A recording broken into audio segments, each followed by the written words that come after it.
En la historia de la 101ª División Aerotransportada, el acto de insubordinación más decorado no fue una carga heroica contra un enemigo visible, sino el disparo de miles de proyectiles contra un bosque vacío y silencioso.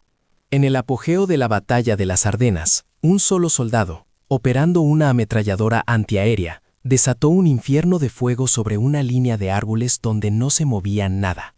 Sus oficiales no veían amenaza alguna. Sus compañeros solo percibían el silencio mortal de la nieve. Sin embargo, aquel acto de aparente locura, una violación flagrante de todas las reglas de enfrentamiento, detuvo un asalto masivo que habría aniquilado su posición. La paradoja es absoluta. ¿Cómo puede un hombre salvar a todos disparando a la nada? Esta historia no trata sobre la suerte, ni sobre un presentimiento afortunado en el caos de la batalla. Es la crónica de una falla estructural en la lógica de la guerra moderna. Al final de este relato, comprenderemos por qué un sistema militar, diseñado meticulosamente para procesar información y tomar decisiones racionales, puede volverse completamente ciego y sordo ante la amenaza más inminente. Descubriremos que la victoria no provino de seguir los protocolos, sino de un tipo de percepción humana que el propio sistema considera irrelevante, una anomalía. La clave no está en lo que el soldado vio, sino en un detalle que la maquinaria de guerra era incapaz de oír, pero que para él sonaba como el fin del mundo. Estamos en las Ardenas, Bélgica, a mediados de enero de 1945. La 101ª División Aerotransportada está completamente rodeada, una isla de resistencia en un océano de acero alemán. El mundo se ha reducido a dos colores, el blanco de la nieve infinita y el gris de un cielo perpetuamente nublado. El frío es un enemigo físico, que se filtra a través de los uniformes y congela la voluntad. La nieve lo cubre todo, amortiguando cada sonido, borrando los caminos y convirtiendo el bosque en un laberinto silencioso y hostil. En este infierno blanco, el silencio no es sinónimo de paz, es una amenaza latente, la calma tensa que precede a una tormenta de fuego y acero que puede desatarse sin previo aviso. En este entorno brutal, la supervivencia no depende del valor, sino de las reglas, un conjunto de protocolos grabados a fuego en la mente de cada soldado. La munición es un recurso más preciado que la vida misma. Cada bala disparada debe tener un objetivo visualmente confirmado. Abrir fuego contra sombras no solo es un desperdicio, es un crimen militar que revela tu posición y acelera la muerte de todos. La regla más sagrada de todas se aplica a la M45 Quadmount, la picadora de carne, un arma diseñada para derribar aviones. Su uso contra infantería está terminantemente prohibido, a menos que un oficial dé la orden explícita tras haber verificado la amenaza con sus propios ojos, una regla inquebrantable. En una de esas posiciones defensivas, un soldado raso opera la Quadmount. No es un rebelde ni un insubordinado por naturaleza. Es un hombre callado, casi invisible para la cadena de mando, pero posee una habilidad que el ejército no puede medir, registrar ni valorar. Una audición de una agudeza extraordinaria. Un sentido perfeccionado no en campos de entrenamiento, sino en los vastos bosques de su hogar, cazando presas que rara vez se ven pero siempre se escuchan. Para el sistema militar, que solo confía en datos verificables, su habilidad no existe. Es una variable subjetiva, ruido estadístico. Para sus compañeros es una peculiaridad extraña. Para él es la única brújula en un mundo que se ha quedado completamente ciego. Al otro lado de la línea de árboles, en la oscuridad de un denso pinar, acecha un enemigo que ha convertido la invisibilidad en un arte. Unidades de élite de las SS, expertas en tácticas de infiltración, se mueven como fantasmas sobre la nieve. Conocen perfectamente la doctrina estadounidense y su rigidez. Saben que los soldados americanos no dispararán sin un objetivo claro, que su sistema de mando es lento y depende exclusivamente de la confirmación visual. Utilizan el silencio, la nieve y la niebla como sus armas más letales, preparándose para lanzar un asalto masivo que no será anunciado por gritos de guerra ni por el fuego de cobertura, sino por el crujido casi imperceptible de 1000 pares de botas sobre la nieve helada. El escenario está preparado para una colisión inevitable, no solo entre dos ejércitos, sino entre dos filosofías de combate. Por un lado, una máquina burocrática que depende de la vista, de la prueba empírica y de la estricta cadena de mando. Por otro, una fuerza predatoria que opera en el reino de lo sensorial, lo intuitivo y lo invisible. En el centro de todo, un solo hombre cuya percepción auditiva es la única defensa real contra una aniquilación segura. Pero para usarla, deberá romper todas las reglas que le han enseñado a obedecer. Su acto de desobediencia se convertirá en la única esperanza de salvación para su unidad, pero también podría ser su propia condena. El perímetro oriental de Bastoña es menos una línea defensiva y más una herida abierta en la tierra helada. Es aquí, en un nido de artillería antiaérea que vigila un claro frente a un denso bosque de pinos, donde la guerra se ha detenido. Estamos a mediados de enero de 1945, y la 101ª División Aerotransportada es una isla asediada en un mar de acero alemán. El frío es un enemigo tangible, un predator que se filtra por los uniformes y congela la sangre. La nieve lo cubre todo, amortiguando los sonidos del mundo. convirtiendo el paisaje en un laberinto blanco y silencioso. En este infierno bajo cero, la supervivencia no se mide en días, sino en la cantidad de balas que quedan en el cargador. Para combatir el caos, el ejército estadounidense impone un orden mecánico, una burocracia de supervivencia. La vida se rige por una cadena de mando tan rígida como el suelo congelado. Las órdenes descienden desde un comando invisible, y la información solo asciende si es objetiva, medible y, sobre todo, verificable visualmente.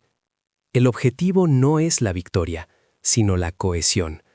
Prevenir el pánico es más importante que eliminar al enemigo.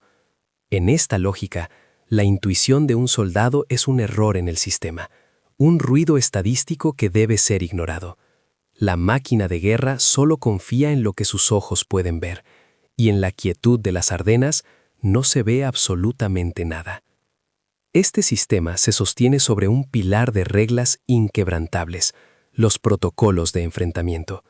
Disparar sin un objetivo claramente identificado no es solo un desperdicio de munición, es un crimen militar. Cada bala perdida es una invitación a la muerte, una bengala que revela tu posición al enemigo que acecha en la oscuridad. El silencio de radio es absoluto, roto únicamente para informar de un contacto visual confirmado.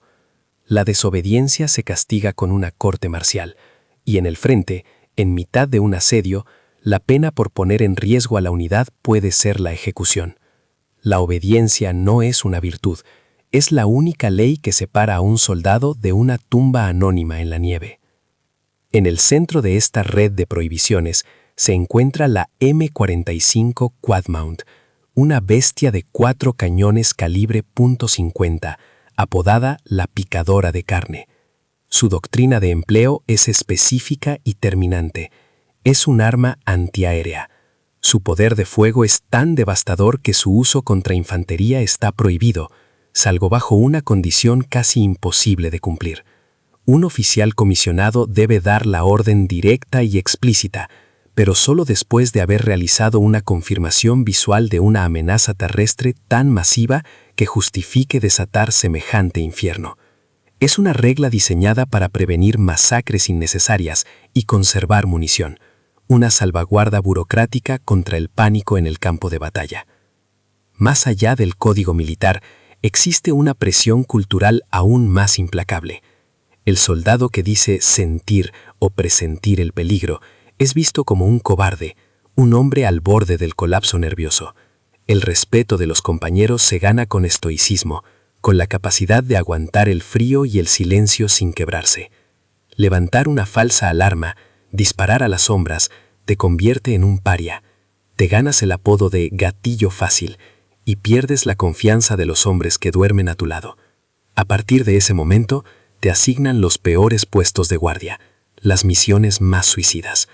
Sobrevivir a la corte marcial no significa nada si tu propio pelotón ya te ha sentenciado. El verdadero poder en este teatro de operaciones no lo ostenta un general, sino el propio sistema. Es la doctrina militar, aplicada de forma impersonal y rigurosa por el cuerpo de oficiales, la que dicta quién vive y quién muere. Controlan la munición, la comida y la información, pero su mayor arma es la creencia, inculcada a fuego en cada soldado, de que esta rigidez es lo único que los protege de la aniquilación total. El sistema se presenta como una fortaleza lógica contra el caos de la guerra. La obediencia es la piedra angular de esa fortaleza. Cuestionarla no es un acto de rebelión, es un acto de locura que amenaza con derrumbarlo todo. Antes de la ruptura, el equilibrio es de una tensión insoportable. En el exterior, la presión alemana es constante, una bestia que araña los bordes de su perímetro. En el interior, la disciplina militar reprime cada instinto individual, cada impulso de actuar por cuenta propia. La supervivencia diaria, por precaria que sea, se considera una prueba irrefutable de que el sistema funciona. La única estrategia conocida, la única esperanza a la que aferrarse es mantener la posición y obedecer las órdenes. La idea de que una violación flagrante del protocolo pueda ser la salvación no solo es impensable, Es una herejía táctica, una traición a la lógica que los mantiene con vida. Pero este sistema, aparentemente sólido, se cimienta sobre un punto ciego catastrófico. Su lógica asume que cualquier amenaza existencial será precedida por una señal de advertencia visible. Fue diseñado para las llanuras de Francia, para batallas donde los tanques se ven en el horizonte y la infantería carga a campo abierto. Es un sistema completamente sordo. No está preparado para un enemigo que no se anuncia, para un asalto cuya única evidencia es un sonido casi imperceptible, una vibración en el aire helado. La percepción sensorial de un hombre, si no puede ser cuantificada en un informe, es invisible para la maquinaria de guerra. Esta ceguera estructural es precisamente la vulnerabilidad que el enemigo ha venido a explotar. Las unidades de élite de las SS que se arrastran por el bosque no son simples soldados, son depredadores que han estudiado a su presa. Conocen la rigidez doctrinal estadounidense y la utilizan como un arma. Saben que el soldado americano no disparará a las sombras. Saben que el oficial necesita ver para creer. El procedimiento de confirmación visual, diseñado como una medida de seguridad, crea un retraso deliberado y fatal en el ciclo de decisión. Un lapso de tiempo precioso que los alemanes están a punto de convertir en una masacre. El soldado raso que custodia la M45 Quadmount no tiene nombre para el sistema, es solo un número de servicio, una pieza intercambiable en la maquinaria de guerra. Se llama Silas. No es un héroe de manual, no posee la constitución robusta de un granjero ni la agresividad de un matón callejero.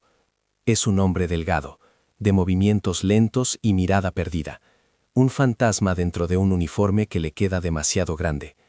Creció en la inmensidad silenciosa de los Apalaches, un mundo donde el ruido era una advertencia y el silencio una promesa de vida.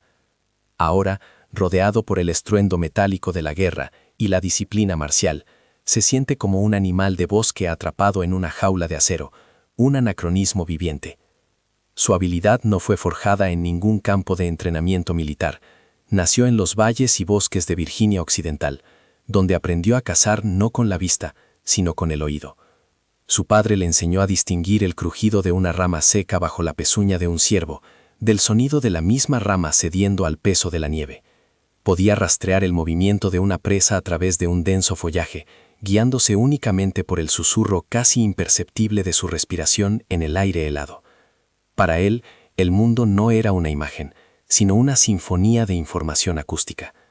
El ejército, obsesionado con mapas, coordenadas y confirmación visual, no tenía ninguna categoría para clasificar semejante talento. Era sencillamente invisible para la doctrina. Este don lo convierte en un desajustado estructural dentro de la vida militar. La vida en el cuartel es un asalto constante a sus sentidos, órdenes gritadas, motores rugiendo, el choque metálico del equipo. Él se repliega en sí mismo, un acto que sus superiores interpretan como desinterés o lentitud mental. Sus compañeros lo ven como un bicho raro, el tipo que se queda inmóvil en medio del caos, con la cabeza ladeada, como si escuchara una conversación que nadie más puede oír. No es un rebelde. De hecho, anhela la aceptación y la simplicidad de la obediencia. Pero su propia naturaleza se rebela contra un sistema que le exige apagar su sentido más agudo y confiar únicamente en unos ojos que, en la niebla de las Ardenas, no sirven para nada. Su percepción auditiva, su mayor base para la supervivencia, es considerada su mayor defecto. Meses antes, durante el avance por Francia, intentó advertir a su pelotón sobre una emboscada. Había oído el sonido metálico de un cerrojo de Mauser al ser accionado, a más de 100 metros, un sonido ahogado por el viento que para los demás era inexistente. Su sargento se burló de él, acusándole de tener los nervios destrozados. La emboscada se produjo minutos después, costándole la vida a 2 hombres. Silas no recibió una disculpa, sino una advertencia. Mantén tus corazonadas para ti, soldado. Aquí luchamos con los ojos, no con las orejas. La lección fue brutal. Su instinto no solo era inútil para el sistema, era peligroso. Este es el conflicto que lo desgarra por dentro. Una guerra silenciosa se libra en su mente, mucho más encarnizada que la que le rodea. Por un lado está la voz de su padre, la sabiduría ancestral del cazador que le enseñó a confiar en sus oídos por encima de todo. Es la voz de su instinto de supervivencia. Por otro lado, está la voz del ejército, grabada a fuego en su cerebro a través de meses de adoctrinamiento brutal. La obediencia es la única virtud, la duda es traición, y las reglas son lo único que se interpone entre él y una tumba anónima. Confiar en sí misma significa desafiar al único sistema que le ofrece una remota posibilidad de volver a casa.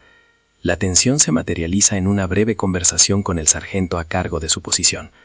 «Oigo algo ahí fuera», murmura Silas, señalando con la cabeza hacia el bosque inmóvil. Como tela rozando la corteza de los árboles. Mucha. El sargento ni siquiera se digna a mirar. Coge un puñado de nieve, se frota las manos y resopla. Es el viento, soldado. O tienes nieve en los oídos. La regla es clara. No hay objetivo visual, no hay amenaza. Deja de imaginar cosas y concéntrate.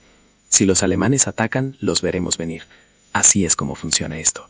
La frase es una sentencia. El sistema ha hablado. Su percepción ha sido oficialmente declarada una alucinación.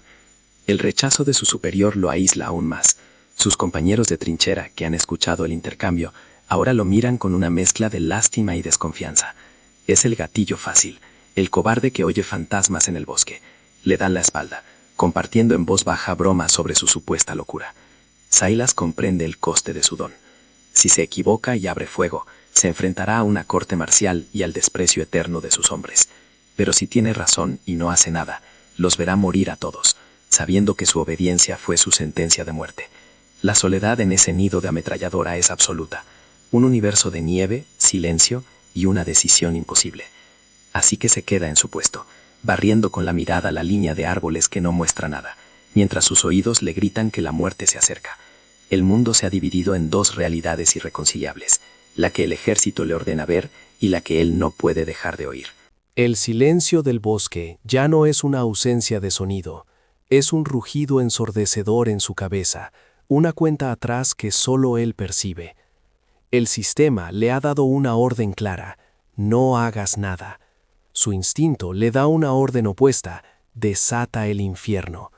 La maquinaria de guerra está a punto de colisionar con la percepción humana, y en el centro de la fractura, un solo hombre debe elegir qué voz obedecer. El equilibrio se rompe no con una explosión, sino con un susurro. Un cambio sutil en la sinfonía del silencio que solo Silas puede percibir. El sonido ya no es el roce de la tela contra la corteza, se transforma en algo más rítmico, más profundo. Es el crujido sordo y sincronizado de miles de botas sobre nieve compactada. Un sonido que la nieve debería ahogar, pero que la tierra helada transmite como un diapasón. Es el latido de un corazón colectivo, un ejército entero moviéndose como un solo organismo depredador en la oscuridad. Para los demás, el bosque sigue mudo. Para Silas, el silencio acaba de empezar a gritar. El ataque no es inminente, ya ha comenzado. Con el pánico atenazándole la garganta, Silas se revuelve y se dirige de nuevo a su sargento, esta vez sin rastro de duda en su voz. «Sargento, están aquí, puedo oírlos, cientos de ellos moviéndose en formación». El sargento, harto de lo que considera un colapso nervioso, le agarra por el cuello del uniforme, acercando su rostro al del soldado. «Escúchame bien, basura de los Apalaches», gruñe, con el aliento formando una nube de vaho. «Una palabra más sobre tus fantasmas y te enviaré a una corte marcial por insubordinación y por sembrar el pánico. Vuelve a tu puesto y cierra la boca. Es una orden directa». La amenaza es explícita.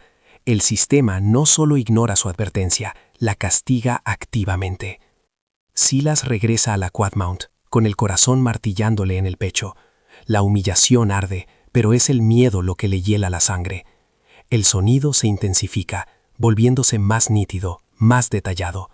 Ahora puede distinguir el leve tintineo metálico del equipo, el roce de las correas de cuero de las mochilas, el sonido casi imperceptible de los cerrojos de los fusiles al ser revisados por última vez. Es una avalancha acústica que se acerca, una ola de muerte que está a punto de romper sobre ellos. Cierra los ojos y puede verlos en su mente, hombres con uniformes de camuflaje de invierno, rostros pintados de blanco, avanzando metro a metro, usando la rigidez de la doctrina americana como su principal escudo. La guerra en su interior alcanza un punto de ruptura. La voz de su padre, tranquila y sabia, resuena en su memoria. El bosque nunca miente, solo tienes que saber escuchar. Frente a ella, la voz del sargento, la encarnación de un sistema que le exige traicionar su instinto más básico. Si obedece, morirá junto a todos los que ahora le desprecian, ahogado en la certeza de que podría haberlo salvado. Si desobedece y por un milagro sobrevive, le espera la deshonra, la prisión o un pelotón de fusilamiento. Su dilema ya no es sobre un sonido en el bosque, es una elección entre dos tipos de muerte, una física y anónima, o una moral y solitaria. En un último y desesperado intento de seguir el protocolo, abandona su puesto y corre hacia el pequeño búnker de comando en busca del teniente a cargo del sector. Lo encuentra inclinado sobre un mapa, ajeno al apocalipsis que se gesta a 200 metros. «Señor, permiso para abrir fuego. Un asalto masivo se está formando en el bosque». El teniente levanta la vista, su rostro una máscara de fría incredulidad. Coge sus prismáticos, escanea la línea de árboles durante un largo minuto y luego se los baja lentamente. «Soldado, ahí fuera no hay nada.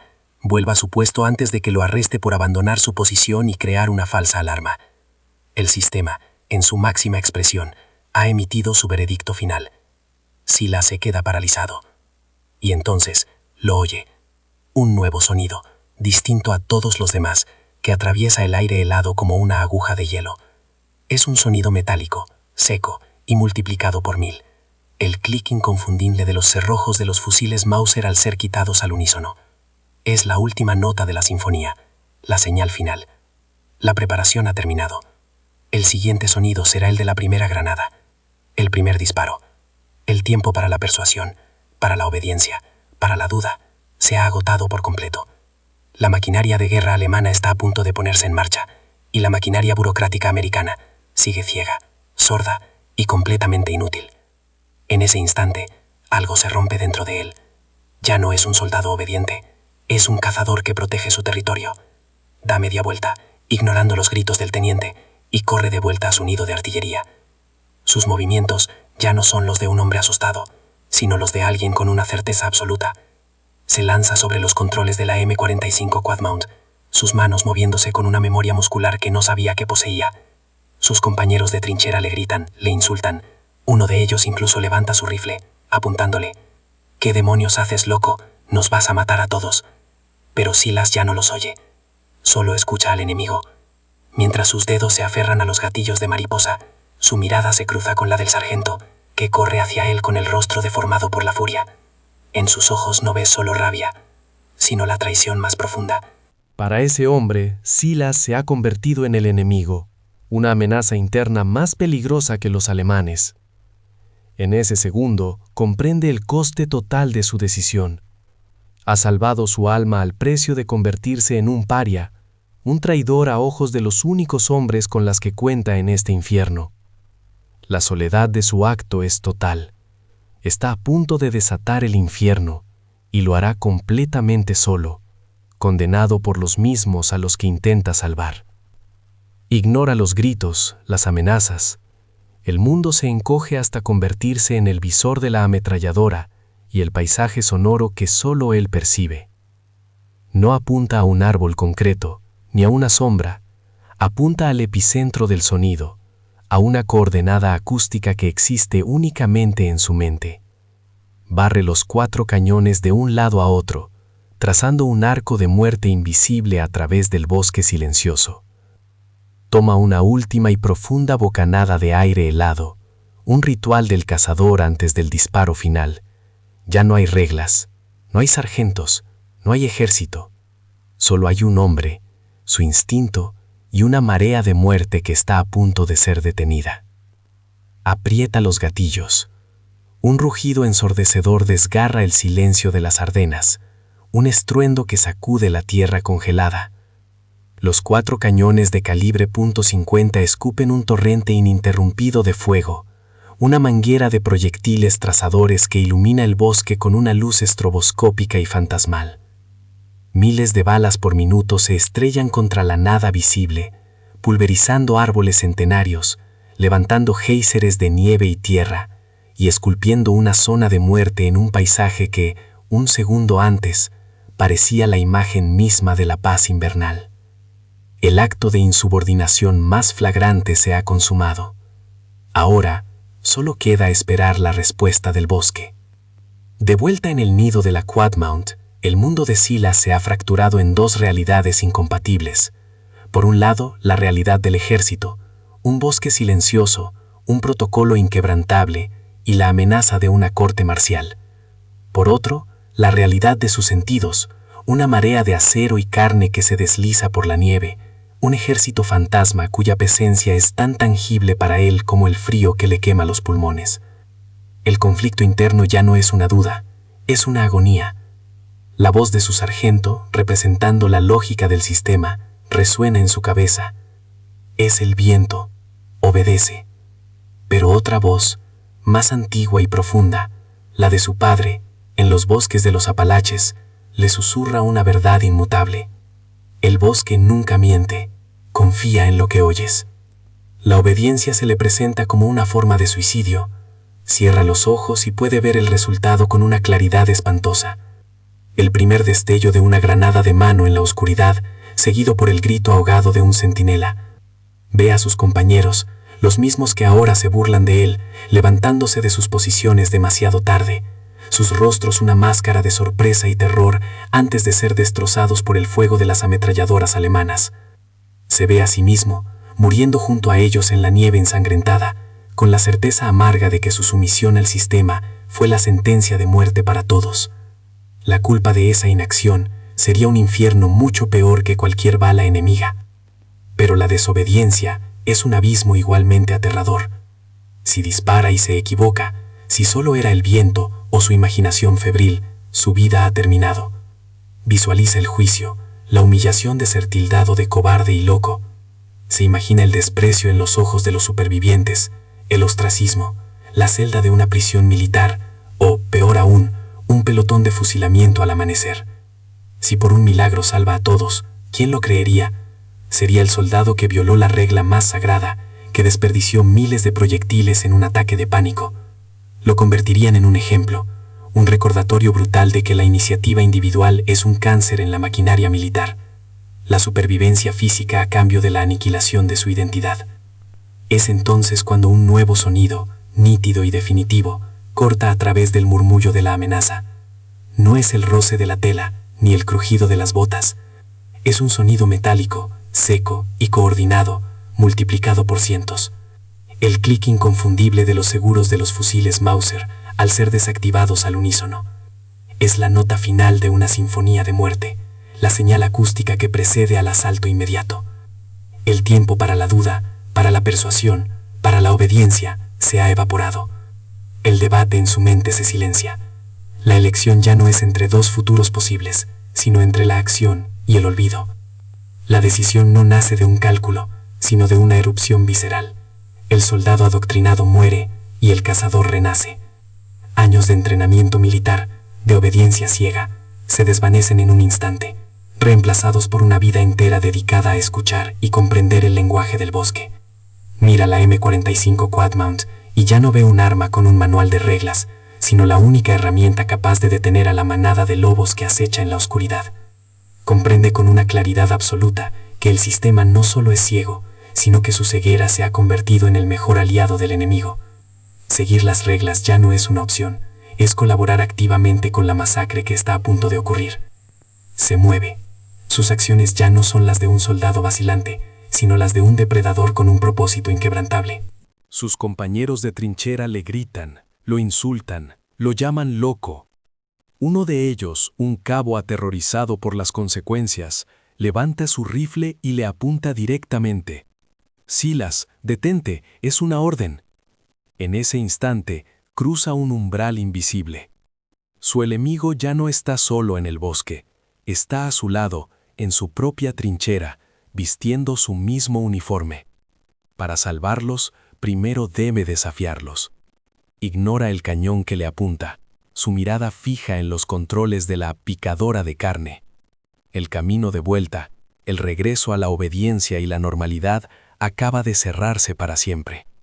Con un movimiento brusco, aparta al cabo y se abalanza sobre los gatillos de mariposa de la Quadmount.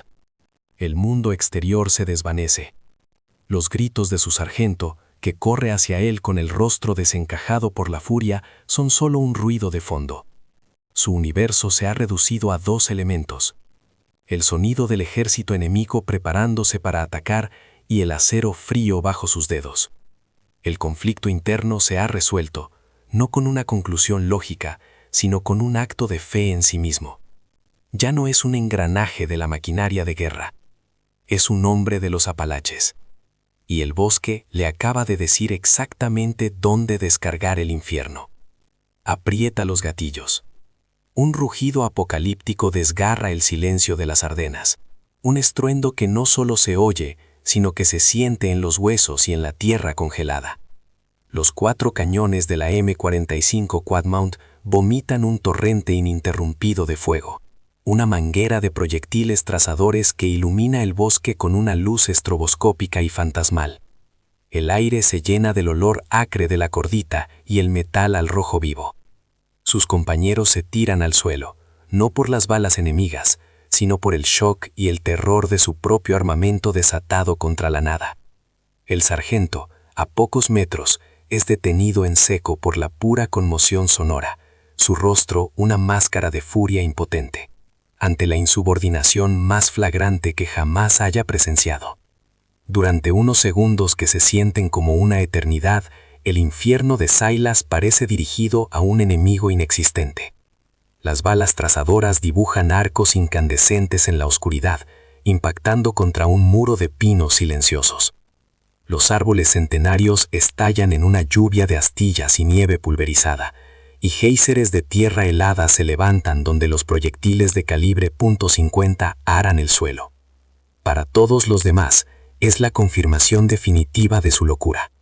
Un desperdicio criminal de munición preciosa. Un acto de pánico que los condenará a todos. El teniente, desde su puesto de mando, observa con horror, ya redactando mentalmente el informe para la corte marcial. El sistema está a punto de aplastar al individuo que osó desafiarlo. Entonces, la realidad se rompe. Mientras el arco de fuego barre una sección particularmente densa del bosque, las luces trazadoras ya no iluminan solo árboles. Por una fracción de segundo se revelan docenas de siluetas blancas, figuras humanas atrapadas a mitad de camino, con los rostros pálidos de sorpresa bajo la pintura de camuflaje. Son fantasmas hechos carne por el torrente de acero. Los proyectiles impactan en la primera línea de la fuerza de asalto de las SS, lanzando cuerpos por los aires como muñecos de trapo, desmembrando la vanguardia de un ataque que habría aniquilado la posición en menos de un minuto. El bosque no estaba vacío. Estaba a punto de devorarlos, y solo un hombre lo había escuchado llegar. Los insultos y las amenazas en la trinchera americana mueren en las gargantas de los soldados, reemplazados por un jadeo colectivo de horror y comprensión. El sargento, que estaba a punto de abalanzarse sobre Silas, se queda paralizado, con la boca abierta, sus ojos reflejando la carnicería. Ve las armas alemanas cayendo en la nieve, los cuerpos retorciéndose en una agonía silenciosa bajo el estruendo de la Quadmount. El fantasma de Silas era un batallón de élite. La locura de Silas era la única cosa que se interponía entre ellos y una muerte segura. En ese instante, la lógica del sistema, la fe ciega en la confirmación visual, se derrumba en un monte de ruinas sangrientas, expuesta como una vulnerabilidad fatal. El elemento sorpresa alemán, su arma principal, se ha evaporado. Los supervivientes del asalto inicial, presas del pánico y expuestos, rompen su disciplina de silencio. Destellos de fusiles de asalto y ametralladoras MG-42 estallan desde las profundidades del bosque, respondiendo con una furia desesperada. Las granadas de mano empiezan a llover sobre el perímetro americano. La batalla invisible se ha convertido en un combate brutal y frontal. Pero ahora la lucha se libra en los términos de los defensores. El ataque sigiloso se ha transformado en un asalto suicida contra una posición alertada y una pieza de artillería que escupe la muerte a un ritmo de 2000 disparos por minuto. El depredador se ha convertido en presa. En el centro de la tormenta, Silas ya no es el soldado callado y marginado. Es un cazador en su elemento, una extensión de su arma.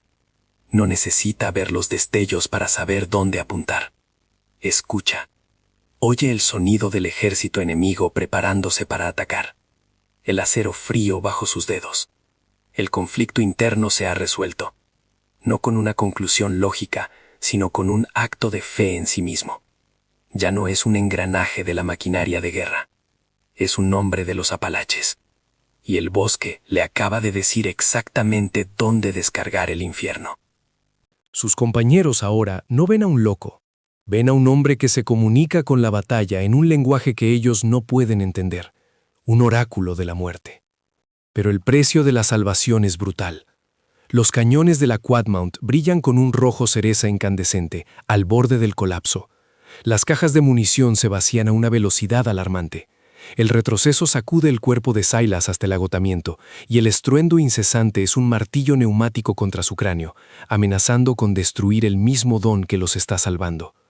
Una bala enemiga rebota en el escudo de acero de su arma, llenándole la cara de esquirlas metálicas. Está pagando el coste de su decisión no solo con la amenaza de la corte marcial, sino con su propia carne, al borde del colapso físico y sensorial en el epicentro del infierno que él mismo ha creado. El asalto alemán se desmorona. Su plan, basado en la rigidez doctrinal americana, no contemplaba una respuesta tan instantánea y devastadora. La primera oleada ha sido aniquilada, y las siguientes son cegadas antes de que puedan organizarse. Las órdenes alemanas se convierten en gritos de pánico y retirada. Los demás soldados americanos, recuperados del shock inicial, se unen al combate, sus rifles y ametralladoras añadiendo su propio fuego al torrente de la Quadmount, disparando ahora contra un enemigo claramente visible y en desbandada. La ruptura de la lógica del sistema no solo ha detenido el ataque, ha revertido por completo el curso de la batalla. La obediencia habría sido una masacre, la insubordinación se ha convertido en una victoria. Finalmente, un silencio casi tan ensordecedor como el combate desciende sobre el campo de batalla.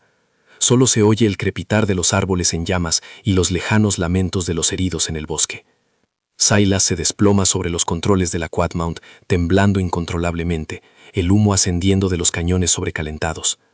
El sargento se acerca a él, lentamente, sin rastro de ira en su rostro. Solo hay una expresión de profundo y perturbador asombro. Mira desde el rostro ensangrentado de Silas hacia la carnicería en la nieve, y de vuelta a Silas. Las reglas han sido pulverizadas. La doctrina ha demostrado ser un fracaso. Y en ese silencio, todos comprenden que han sido salvados por un acto de traición. Cuando el último eco de los disparos se extinguió, el silencio que descendió sobre el bosque fue más profundo y pesado que antes. No era un silencio de paz, sino de juicio. El teniente y el sargento se acercaron al nido de la Quadmount, sus botas hundiéndose en la nieve manchada de sangre y cordita. No corrieron a felicitar a Silas. Se detuvieron a una distancia prudencial, como si se acercaran al epicentro de una explosión inexplicable. Observaron la devastación en el bosque, los cientos de cuerpos con uniformes blancos esparcidos entre los árboles destrozados, y luego miraron al soldado solitario, cubierto de hollín y sangre, temblando junto a su arma humeante. No veían a un héroe. Veían una anomalía, un error en el sistema que había producido un resultado imposible.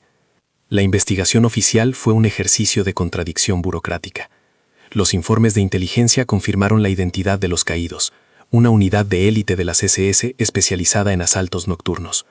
Los analistas reconstruyeron su plan y concluyeron, con una certeza matemática, que la posición americana habría sido aniquilada en menos de 5 minutos. Los datos eran irrefutables. Silas había evitado una masacre. Sin embargo, el mismo informe detallaba con fría precisión la violación de cada protocolo: insubordinación directa, uso no autorizado de armamento pesado y disparos sin confirmación visual. El sistema se encontró ante una paradoja insoluble. ¿Cómo se puede condecorar un acto que, según sus propias leyes, merece un pelotón de fusilamiento? La máquina de guerra no tenía un formulario para procesar milagros. Al final, la burocracia militar eligió la única salida que conoce para enfrentar lo inexplicable: el olvido administrativo. Silas nunca fue sometido a una corte marcial, pero tampoco recibió una medalla.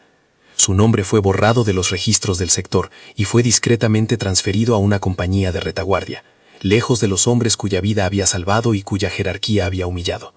Su verdadera validación no vino en forma de un documento oficial, sino en el silencio de sus antiguos compañeros.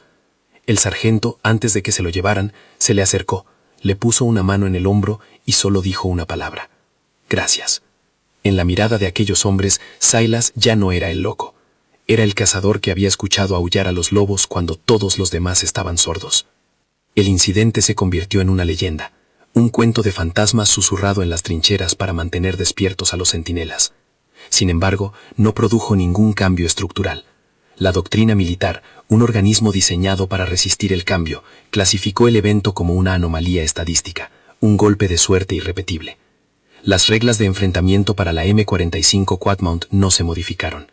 La exigencia de confirmación visual siguió siendo la ley suprema.